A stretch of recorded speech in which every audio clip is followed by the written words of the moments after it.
Lorna had always lived a quiet, predictable life. As a second-year university student, she was focused on her studies and rarely ventured outside her comfort zone. She loved books, especially ones that transported her to faraway places. Places she never thought she'd visit herself.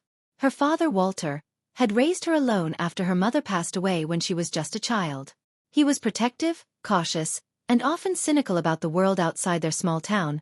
Walter had reasons for being the way he was. When he was younger, he had trusted people, believed in the good in everyone, regardless of where they came from. But one terrible incident had changed everything. A close friend of his, someone he had grown up with, had been betrayed by a group of immigrants he had trusted. The details of what had happened were never clear to Lorna, but she knew that since that day, Walter had harbored a deep mistrust of anyone who wasn't from here. Lorna, however, didn't share her father's views. She believed that people were people, no matter where they came from, and that everyone had a story worth hearing. One sunny afternoon, as Lorna sat in the university library, flipping through a book on world history, her eyes drifted to the table across from her. A young man sat there, staring intently at a textbook, but there was something about the way he read that caught her attention. He didn't seem to be understanding the words, his brow furrowed, lips moving silently as if he were trying to memorize the text without fully grasping its meaning. Feeling a mix of curiosity and compassion, Lorna hesitated for a moment before speaking up. "Hey, do you need any help?" she asked, her voice soft but clear. The young man looked up, startled at first. His eyes were deep and dark, with a sadness that seemed too heavy for someone his age. He hesitated before answering, as though he was unsure if he could trust her. Yes, actually," he replied, his accent unfamiliar but gentle. "I'm new here, and this English, it's more difficult than I expected." Lorna smiled warmly, setting her book aside. "I can help. I'm Lorna, by the way." "Kian," he replied, finally managing a small smile. "Thank you." As they worked through the text together, Lorna found herself intrigued by Kian's story. He had arrived in the country only a few months ago, fleeing a life filled with challenges she could barely imagine. "Kian," he replied, finally managing a small smile. "Thank you." As they worked through the text together, Lorna found herself intrigued by Kian's story. He had arrived in the country only a few months ago, fleeing a life filled with challenges she could barely imagine. "So, where are you from?" Lorna asked, genuinely interested. "A small town in the Middle East," Kian said, his eyes lighting up as he spoke of his homeland. "It's beautiful there, with mountains and rivers, but life was hard. There was always conflict, and people were always afraid. My family wanted something better for me." Lorna nodded, understanding more than he might have realized. Though she had never experienced anything close to what Kian had described, she knew what it was like to carry the hopes and dreams of others on your shoulders. Her father had always expected her to stay close, to follow the safe path, to avoid the unknown. And now, here she was, talking to someone from a world her father would never understand. Someone her father might even fear. Over the next few weeks, Lorna and Kian grew closer. They met almost every day after classes, sometimes in the library, sometimes for coffee at the little cafe near the university. They talked about everything. About their studies, their dreams, and their lives before they met. Lorna loved hearing Kian's stories about his childhood, about the festivals and traditions of his home. In return, she told him about her life, about her mother and her father, about how she always felt like something was missing, like she was meant for something more than the small, safe life her father wanted for her. Kian was different from anyone Lorna had ever known. He was kind and thoughtful, but there was also a quiet strength in him, a resilience that came from everything he had been through. Lorna found herself drawn to him in ways she couldn't explain, and she started to look forward to their time together more and more. One evening, after a long day of studying, they walked by the river that ran through the city. The sun was setting, casting a golden glow on the water, and Lorna felt a calmness wash over her as they strolled in silence for a while. "I've never felt so connected to anyone before," Kian said suddenly, his voice breaking the quiet. Lorna looked up at him, surprised. "What do you mean?" Kian smiled, but there was a vulnerability in his expression. "You've made this place feel like home. I've never felt that here before. It's hard being so far away from everything I know, but with you it feels like I belong." Lorna's heart skipped a beat. "What do you mean?" Kian smiled, but there was a vulnerability in his expression. "You've made this place feel like home. I've never felt that here before. It's hard being so far away from everything I know, but with you it feels like I belong." Lorna's heart skipped a beat. I feel the same way, Lorna whispered, her voice barely audible over the sound of the river. Kian reached out and gently took her hand, and for a moment, everything else disappeared. It was just the two of them, standing by the water, their hearts beating in time with the flow of the river. But in the back of Lorna's mind, a question lingered, one she couldn't ignore. How would she ever tell her father about Kian? As the days passed, Lorna's love for Kian grew stronger, but so did her anxiety. She knew she couldn't keep their relationship hidden from her father forever. Her father, Walter, was a man of rigid beliefs, especially when it came to people who weren't from here. In the small town where Lorna had grown up, Walter's opinions were not uncommon. He wasn't a cruel man, but his experiences had left scars, and those scars had hardened him. One evening, after a long day at university, Lorna sat alone in her bedroom, staring at her phone. She had to tell her father about Kian, but she didn't know how. Kian had become such an important part of her life. His kindness, his strength. The way he made her feel safe even when everything else seemed uncertain. But she also knew how her father would react. The mere mention of the word immigrant was enough to make Walter clench his fists, his face darkening with memories of a past he never fully shared with her. Lorna sighed and sent Kian a message. We need to talk. I want you to meet my dad. Her hands shook as she sent it. She wasn't even sure if she wanted this meeting to happen, but she knew it had to. She couldn't hide Kian from her father forever, and deep down, she believed that if her father could just see Kian for who he really was, everything would be okay. The following weekend, Lorna invited Kian to her family's house. The sun was setting as they walked the path to the front door, the air thick with tension. Lorna's heart pounded in her chest, her mind racing with all the possible ways this could go wrong. She glanced at Kian, who looked calm but focused. He had told her that he understood what was at stake. He wasn't naive, he had dealt with prejudice before. But still, Lorna could sense his unease. I'll be fine, Kian said, his voice steady but soft. He gave her a reassuring smile, though his eyes revealed the nerves beneath. Lorna took a deep breath and knocked on the door. Moments later, Walter appeared, his large frame filling the doorway. He was a man in his late 50s, with graying hair and a face worn by years of hard work and harder experiences. His expression immediately darkened when he saw Kian standing beside Lorna. Who's this? Walter asked, his voice gruff, as if he already knew the answer. Dad, Lorna began, her voice shaky but determined. This is Kian. I've told you about him.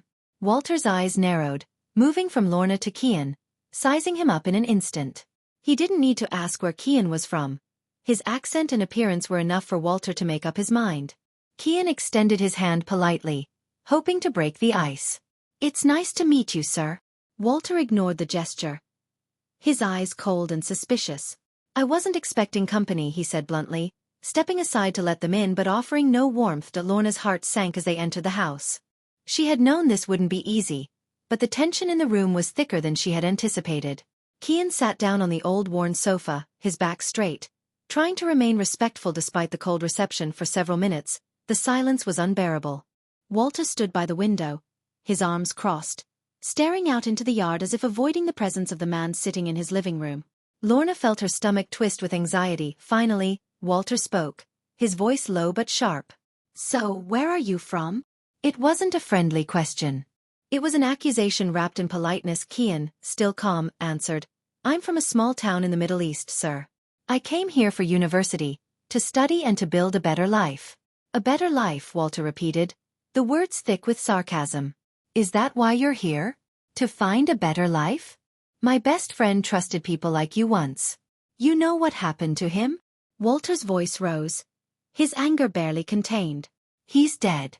Killed because he trusted the wrong people. Immigrants. Lorna's eyes widened in shock. She had never heard the full story of her father's friend before. Only bits and pieces, but hearing him say it now, the bitterness and pain in his voice, was like a punch to the gut. Dad, please, Lorna said, trying to calm him. Kian isn't like that. You can't judge him because of something that happened years ago. You think I don't know what I'm talking about? I've seen it. I've lived it. They come here, and they take advantage. You think they care about us? Kian spoke up, his voice quiet but firm. I understand that you've had bad experiences, sir, but I'm not here to hurt anyone. I just want a chance. I came here because I believe in a better future, not just for myself, but for others too. Walter glared at him, the distrust still burning in his eyes. You talk a lot about the future, but what about now? What do you want with my daughter? Lorna could feel the tension boiling over. She reached out and grabbed Kian's hand, feeling his warmth in contrast to the coldness of the room. I care about your daughter, Kian said plainly. She means everything to me. I would never hurt her. All I ask is that you give me a chance. Walter scoffed. A chance? That's what my friend gave them, and look where it got him. Lorna couldn't take it anymore. Dad, stop, she shouted, her voice trembling with emotion. This isn't fair. Kian isn't the people from your past. He's not responsible for what happened to your friend. You're letting your fear and anger blind you, and it's not right. Walter stood frozen for a moment, shocked by Lorna's outburst. She had never spoken to him like that before. The silence that followed was heavy, but there was something different about it now. It wasn't just filled with anger, it was filled with something else, something closer to understanding. Kian stood up, breaking the silence. I'm sorry for what happened to your friend, sir. Truly, I am. But I'm not here to take anything from you. I'm here because I care about Lorna, and I hope one day you can see that. Walter said nothing as Kian turned to Lorna, giving her a soft, reassuring look. I'll give you two some time to talk, he said before quietly stepping outside. The door closed behind him, and the room felt strangely empty without Kian's presence. Lorna turned to her father, her eyes full of hurt but also hope. Dad, please, she whispered. Just give him a chance. That's all I'm asking. Walter didn't answer immediately. He just stood there, his face a mixture of anger, confusion, and something else Lorna hadn't seen before. Doubt. I'll think about it, he muttered finally, walking out of the room without looking back. The next few days were filled with a heavy silence. Kian and Lorna's relationship was strained, not because of anything between them, but because of the wall that now stood between Kian and her father. Walter had refused to speak about the meeting again, and Lorna wasn't sure how to move forward. She was torn between the two men she loved.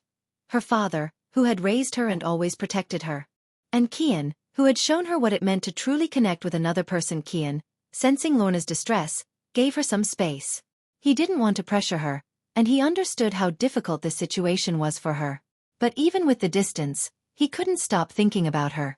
He knew that if he was ever going to be fully accepted into her life, he would have to find a way to bridge the gap between him and Walter. But how? One evening, Kian received a message from Lorna.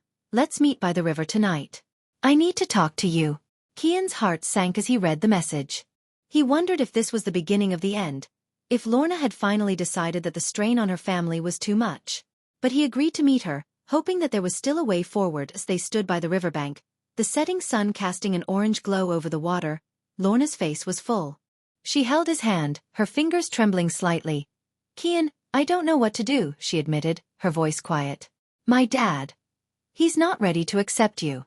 And I can't force him to. But I also can't let you go. I don't want to lose you. Kian looked into her eyes, his heart aching for her. He hated seeing her torn like this, and more than anything, he wanted to make things right. But how could he change her father's mind when that mind seemed so firmly set? We don't have to figure it all out right now, Kian said, his voice calm. I'm not going anywhere, Lorna. We'll get through this. I just need him to see me for who I really am. Not for what he thinks I am. Lorna nodded, but her expression remained troubled. I just don't know how to make him see that. They stood there in silence for a few moments, watching the river flow by, each lost in their own thoughts. The world felt uncertain, but being with Kian made Lorna feel a little stronger. She knew they could face whatever was coming, as long as they were together. Few days later, Walter had been in town, running some errands. The evening air was cool as he walked down a quiet street, thinking about the events of the past week. His mind was a storm of conflicting emotions. He loved Lorna more than anything, but the idea of her being with someone like Kian was something he couldn't reconcile. The memories of his friend's betrayal still haunted him. And every time he thought about Kian, those memories resurfaced, clouding his judgment. But as Walter walked, something strange caught his attention. A group of men stood at the corner of the street, their voices low and threatening. Walter didn't pay much attention at first, but then he realized they were following him. He quickened his pace, hoping they would lose interest, but they didn't. The men began to close in on him, their voices growing louder, more aggressive. Hey, old man, where do you think you're going? one of them shouted, his voice laced with menace. Walter's heart raced as he realized he was in trouble. These weren't just kids looking to cause trouble. They were dangerous. He glanced around, hoping to find a way out, but the streets were empty, and the shops had already closed for the night. Before he knew it, one of the men grabbed him by the AR. "Give us your wallet," another growled, stepping closer, his eyes full of malice. Walter's mind raced, his body frozen in fear. He wasn't a young man anymore, and there was no way he could fight them off. Just as he was about to hand over his wallet, a familiar voice cut through the tension. "Let him go."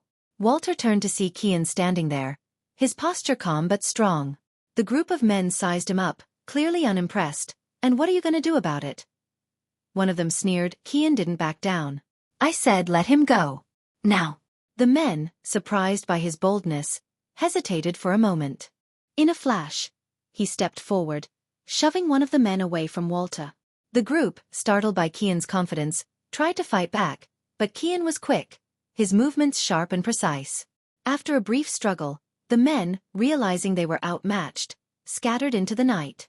Walter stood there, stunned, his breathing heavy. Kian turned to him, concern in his eyes. "Are you okay?" Walter nodded, though he was still in shock. I didn't expect." His voice trailed off as he realized what had just happened. This young man, the same man he had dismissed, judged, and refused to trust, had just saved him. "I'm fine," Walter muttered, trying to regain his composure. Kian offered his hand, helping Walter to his feet. The older man looked at him, the weight of his earlier assumptions pressing down on him like a heavy burden. "I don't know what to say," Walter admitted, his voice quieter now, lacking the sharpness it had before. "I didn't think." "You don't need to say anything," Kian interrupted, his tone gentle. "I just hope that you can start to see me for who I am, not for what you're afraid I might be." Walter's eyes lingered on Kian for a long moment, his mind racing with thoughts and emotions he wasn't ready to face. He had been so sure of himself, so sure that Kian was just another stranger who didn't. But standing here now, after being saved by the very person he had rejected, something inside him began to shift. When they arrived back at the house later that night, Walter's mood was different. He was quieter, more reflective. Lorna, who had been pacing anxiously by the window, rushed to the door the moment they walked in. "Dad, Kian, are you okay?" she asked, her voice filled with worry. Walter nodded, though his expression was hard to read. "We're fine. Thanks to him." He gestured toward Kian, who stood quietly by the door. Lorna looked between the two of them. Sensing that something had changed, Walter walked over to the kitchen table, sitting down heavily in his chair. After a long pause, he finally spoke, his voice gruff but sincere. "Kian, I owe you an apology." Kian, surprised, didn't say anything at first. Walter cleared his throat, clearly struggling to find the right words. "I've been wrong. I let my past blind me, and I've been unfair to you. I thought I knew what kind of person you were, but tonight, you showed me that I didn't." Lorna's eyes filled with tears as she watched her father wrestle with his pride. She had never seen him like this, vulnerable, willing to admit he was wrong. "I don't know if I'll ever fully get over what happened to my friend," Walter continued, his voice softer now. "But I see now that not everyone's the same. You're not like them. You're a good man." Kian nodded, humbled by the words. "Thank you, sir." Walter stood up, walking over to Kian. He extended his hand, the same hand he had refused to shake when they first met. "Let's start over." Kian smiled, grasping Walter's hand firmly. Her heart swelled with hope. It wasn't a perfect resolution, and she knew there would still be challenges ahead. But this was a beginning. A real beginning. And for the first time in a long time, Lorna felt that everything might just work out. I hope you had a good time. If you liked my story, do not forget to comment and subscribe to my channel. Goodbye. See you in the next story.